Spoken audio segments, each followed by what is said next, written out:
Ustaz, bolehkah mengucapkan niat ketika mau sholat atau wudhu seperti nawaitu? Ini sudah pernah saya jelaskan teman-teman sekalian. Kalau kita kembali kepada hadis Nabi SAW, maka belum pernah ada pengucapan lafadz. Tidak pernah ada satupun hadis Nabi SAW yang berbunyi nawaitu shoma ghadin, usolli fardhu salatid duhur, nawaitul wudhu. Ini tidak pernah ada lafadz hadisnya. Dari mana ini? Ini dari teman-teman kita yang menisbatkan diri kepada madhab Syafi'iyah di Mesir, tepatnya di Al-Azhar. Disusunlah, mereka mengatakan niat itu harus ya supaya orang itu tidak lupa dan jelas dia ucapkan dengan lisannya. Lalu disusunlah niat-niat itu. Kalau mau sholat, sholli fardhu salatid duhur, nawaitu shoma ghadin untuk puasa, nawaitul wudu'a dan seterusnya. Ini semua disusun. Mereka pun mengatakan dalam buku-buku mereka, ini adalah niat pelengkap, bukan niat asas. Niat asas dalam hati. Kalau ada seseorang mengucapkan dengan lisannya nawaitu shoma ghadin usolli fardhu salatid duhur, tapi hatinya enggak niat sholat, enggak diterima. Tapi kalau ada orang niat dalam hatinya memang mau sholat duhur dan dia lupa ucapkan usolli fardhu salatid duhur, diterima sholatnya karena asas niat adalah hati. Ini pendapat yang menisbatkan diri kepada Syafi'iyah, adanya niat dengan lisan tapi itu pelengkap, bukan itu asas. Bukan itu asas gitu kan.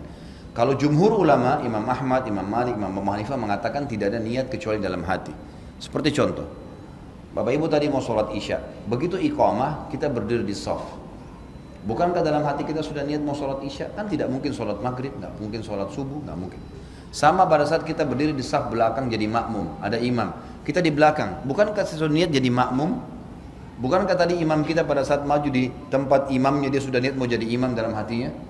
Ya itulah niat sholat. Dia tidak perlu mengatakan makmuman, imaman. Yang sudah jelas dia jadi makmum dia. Sudah jelas-jelas dia begini. Dia mau sholat duha. Dia berdiri mau sholat duha. Tidak mungkin dia niat sholat duhur. Itulah niatnya. Dan ini yang dikatakan oleh para jumhur ulama, bahwasanya niat tidak perlu dengan lafadz karena belum pernah ada dinukil dari Nabi SAW seperti itu. Satu-satunya yang disebutkan dan didengarkan oleh para sahabat itu adalah waktu Nabi SAW menyebutkan niat haji dan umrohnya. Itu pun ada sebagian ulama yang mengatakan itu bukan niatnya, itu termasuk dalam talbiyahnya. Tapi beliau mengatakan labbaik Allahumma umratan. Ya Allah, aku niat aku menjawab panggilan umrahmu. Labbaik Allahumma hajjan, ya Allah saya jawab panggilan hajimu, gitu kan. Jadi Allahu alam, yang saya melihat pribadi, saya melihat dari apa yang telah dituliskan para ulama ini, kita kembali kepada jumhur ulama yang mengatakan tidak ada lafadz niat karena dalam pemahaman pun ini bukan dari Imam Syafi'i ya, dari pengikut Imam Syafi'i yang datang setelahnya ya. Karena Al-Azhar ini ada jauh setelah Imam Syafi'i, jauh. Imam Syafi'i tahun berapa? Tahun 204 meninggal dunia gitu kan. Sementara Al-Azhar ini ada tahun berapa gitu ya. Jadi sudah jauh. Makanya datang pengikut-pengikut yang menisbatkan diri lalu kemudian memasukkan dalam sebuah madhab. Allahu alam.